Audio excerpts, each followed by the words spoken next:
We have a special guest with us today. He's going to be talking to us about the Cincinnati Bengals. We have with us a special guest, James Morris. He is a writer and team columnist for the Cincinnati Bengals. So let's go ahead and bring him in on the phone lines. How's it going today, James? Great. Big win over the Ravens this week, so everybody's good in Who Dey Nation. So yeah, we're good.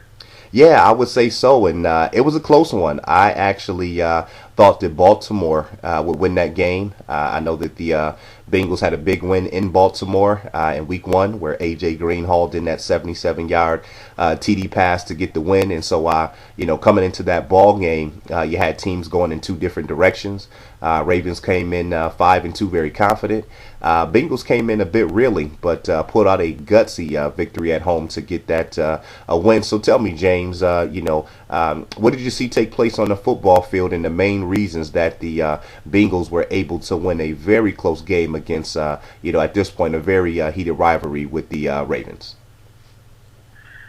Well, with A.J. Green out, you obviously have a little bit of transition with the passing attack. So Mohamed Sanu came in.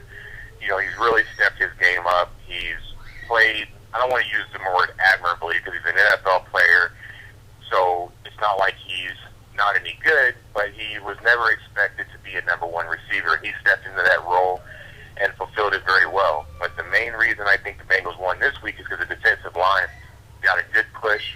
They were able to hurry up Flacco, 2 interceptions on the day. They were able to keep him back on his heels and not allow him to get back there and just set up and find Steve Smith all day long and just kind of dink and dunk him. So the defense really stepped up this week, and the offense, without A.J. Green, it's obviously different, but they're finding ways to move the ball efficiently, and that's the most important thing for them.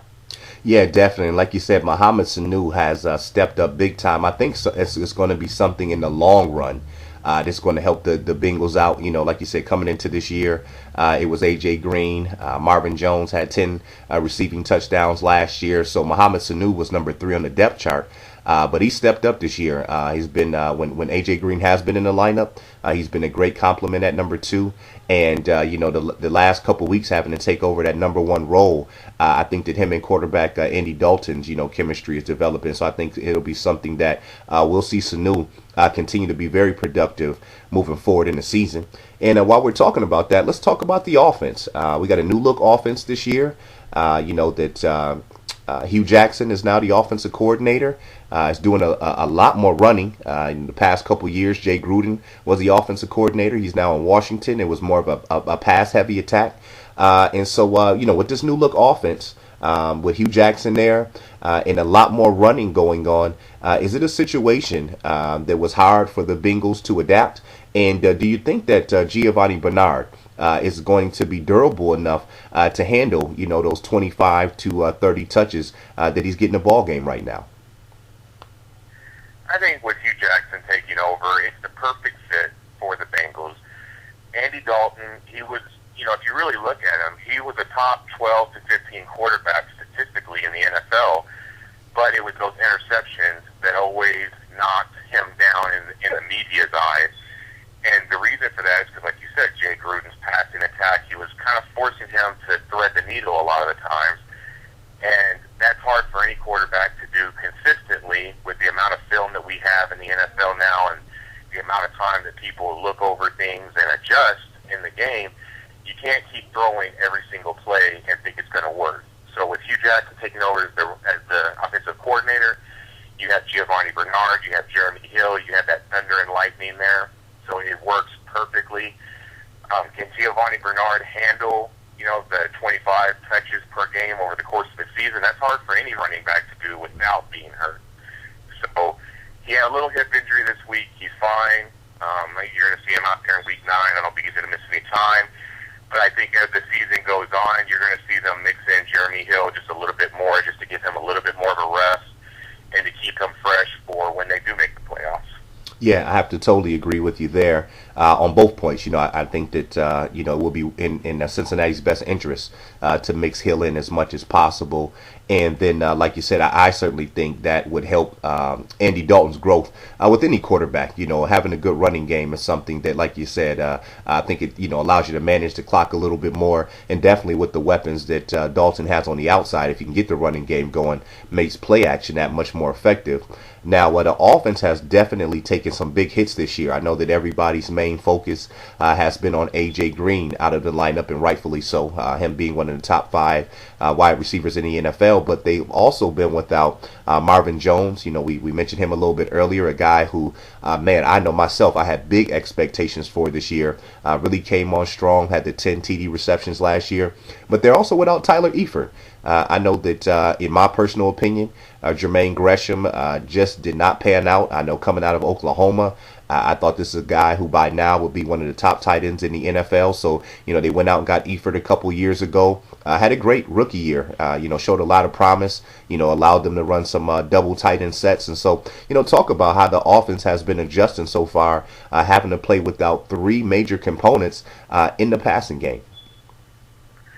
We all had big expectations for Marvin Jones heading into the season, and when he didn't go out there, it kind of took everybody back a little bit. Okay, now what do we do? Because, like you said, we're without without our starting tight end. Now we're without our number 2 wide receiver.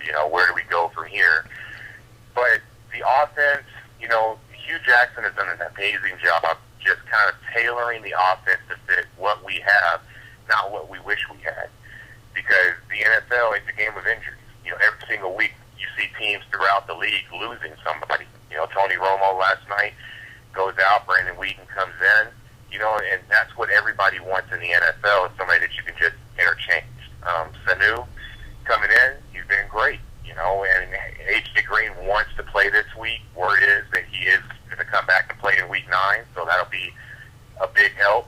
Andy Dalton not having to throw the ball down the field set him up to be the quarterback that he needs to be. Andy Dalton is not Peyton Manning. He's not going to go out there and throw for 500 yards, but at the same time, he's not a game manager. He's not somebody that you just go out there and hope you don't make mistakes. He's a good quarterback, and the fans, I think, see that, but you have those certain group of people who want more. Every fan wants Peyton Manning, and once fans understand that that's, you can't always have, the number 1 quarterback in the league, then everything gets a little easier after you start tailoring the offense to fit Jermaine Gresham. Like you said, didn't really pan out. He's been good in spurts, but consistency has been his problem. And when they drafted Tyler Eifert to come in and be that go-to tight end, then the expectations were high. But injuries take their toll, and all we can kind of do is just navigate it. But I think Hugh Jackson has done a great job fitting the offense to fit what the Bengals have currently out there. Yeah, definitely. And speaking on those injuries, with A.J. Green, I know it was a toe injury. Maybe you can give us a little bit more of the specifics. But is this an injury, more importantly, that is going to nag all year? I know in the Atlanta game, he tried to give it a go. Couldn't play, came back for a game or two, injured in practice. He's been out again. So is this an injury that seems like it's going to kind of nag and linger all year? He's not going to get back to 100%. Can we expect to see him back healthy? And also let us know when Tyler Eifert, I believe he's supposed to be coming back somewhere around, maybe week 10, 11, 12 or somewhere around there. How's his progress? Yeah, the injury with AJ, it's a hard injury to have for any wide receiver because your toe is your lifeblood, your foot. So that's what you're using to push off of. That's what you're using to jump with. So not having that on, not having the ability to push off on that properly, it's difficult. And a guy like A.J. Green wants to be out there every single game. So like you said, he goes out there, he tries to give it a go. It doesn't work. He comes out in practice, hurts it again. So is it ever going to be 100% this season? I don't know. I don't think so. But I think he's good enough at this point to where he can tape it up and go out there and play at the same high level he's always wanted to. And, they told us in the Army, just suck it up and drive on. And I think that's what A.J. is just suck it up and drive on and try to play the best that he can for the team. And then with Eifert, he's eyeing the week 11-ish kind of game for a return with the Saints. When he comes back, the big question is, how much rust is there going to be on that body that he has to knock off before he can just step back into the flow of the game? It'd be great if he hit the field at 100% and he was just ready to go and go out there and, put up 60, 70 yards with 5 catches and maybe a touchdown. But that's also unrealistic. You have to get into the flow of the offense, and we're transitioning with Sanu and A.J. Green, and everybody's trying to figure out their role. So when he does come back, it's going to be a boost. The stretch run for the NFL, he's going to help out. And then once we get to the playoffs, if we secure that spot, then you're obviously going to see a big boost at that point, because then he's got, 5-6 weeks under his belt of NFL action plus countless practices. Okay, yeah, good stuff there. Now let's flip it to the defensive side of the football. This seems to be a group, and sometimes, numbers can be a tad bit deceiving, but this seems to be a group that just slightly has taken a step back this year. I know coming into last year, they had one of the best defensive lines with Carlos Dunlap, Michael Johnson, and Geno Atkins was fresh off of a Pro Bowl season. The prior 2 seasons kind of established himself up in the upper echelon of defensive tackles up there with like Vince Warfolk, Haloti Ngata, some of those guys. So this year, they lost Michael Johnson in free agency, and sometimes I hate to see that happen. I would say the higher percentage of a time when a player leaves for another team, gets that big payday, you don't see results. And Michael Johnson has done absolutely nothing to help the Buccaneers. Geno Atkins, has worked himself back from that ACL injury last year. So you can let us know, is he progressing? Is he close to being 100%? And, it usually takes a year for a player, especially in the trenches, come back from an ACL to trying to get back to that dominating form. But I know they also lost defensive coordinator Mike Zimmer, who's doing an excellent job over in Minnesota. I know their offense is struggling out there, but he's done a great job with those young players. So tell me a little bit about the defense this year, without Johnson, without Zimmer, and just some of the changes they're going through, especially trying to get Geno Atkins back to Pro Bowl form. Yeah, there's a transition period. Just with Hugh Jackson running the offense and then Paul Gunther coming in on the defense, there's a transitional period that you have with philosophies and personnel, and your players are trying to acclimate to the new coaches, the new things they want done, and the new ways that they want them done. And then, like you said, you also had Michael Johnson leaving. Geno Atkins is still, he's there. He's playing at a good level, but is he at that Pro Bowl form that he wants to be at? I don't think so, not yet. But he's getting better with every single game. He had a pretty good game this week. He's getting there. He's not going to be fully there maybe for, the next, like you said, till about the end of this season, because it takes about a year for them to get back and work themselves back into the old flow. But the defense, they had a great game this weekend. They finally got a push on the line. They're doing well, but there is a transitional period. You don't have that Michael Johnson on the outside anymore. You change defensive coordinators. You have to learn different philosophies.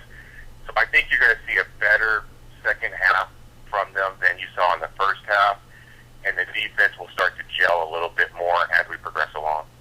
Yeah, definitely. And then with all of those changes, the rash of injuries, new coordinators on both sides of the football, is this a Bengals team that is confident that if they can make the playoffs? I know right now they're a game ahead of Baltimore and Pittsburgh. Ultimately, the division could be decided with their 2 matchups with Pittsburgh and the 2 matchups with Cleveland left. But is this a group who, if they make the playoffs, I certainly expect for them to win the division, or that'll be the easiest route. I know the wild card race is going to be very crowded in the AFC. But is this a group with all the changes, all the injuries, that feels that this could be the year that they finally can make it out of the first round? I know that has been a major disappointment for this franchise, making it 3 years in a row, but getting bounced in the first round. So, what's like the prospects and hopes? I mean, I know we're a long ways away. A lot of things could obviously change by the time that time comes around. But, what's kind of like the feelings as far as, getting in and then trying to make it out of the first round? Well, that is like you said, both of the coordinator changes on both sides of the ball. That's the downside to success. The more you have success, the more things change, and it's harder to keep that success rolling like you had in the past. It's a tough division too. I mean, you have Baltimore, Pittsburgh, the Bengals, and then you have the Browns. And the Browns, they're going to get their wide receiver back. They're going to get back in the flow. The Steelers are always tough. The Ravens are always tough. It's a tough division, but I think that in the end, to be honest with you, I think we have the superior talent on the field. I mean, A.J. Green, top 3 to 5 wide receiver in the NFL. Andy Dalton's a top 12 quarterback. The defense, you have Geno Atkins as a Pro Bowler. You have talent out there on the field. I think the team is confident. They're just looking towards the second half of the season because now we're going to start getting people healthy. We're going to start getting everybody back out there on the field. And hopefully, his hip doesn't cause a problem. He can stay healthy. They can mix in Jeremy Hill, give him a little bit of a rest, and then the whole team just starts clicking. I think that we have a superior talent on the field. The Ravens, I really do think, are a little overrated. Not the same defense, and as we saw this week, Joe Flacco is up and down, and Ben Roethlisberger just had his best game of his career, so he's never going to do that again, ever. So I don't think we have to worry about that again this season, but they're still 2 tough teams. The Browns, it's not the same old Cleveland Browns team that we saw in the past. When they get Josh Gordon back, that's just going to make them all the more tough. So it's going to be a battle. I don't see anybody running away with this. One injury can change it all, but in the end, I think the Bengals are confident that they have the personnel both on the field and up in the coach's booth to get out of the first round and maybe go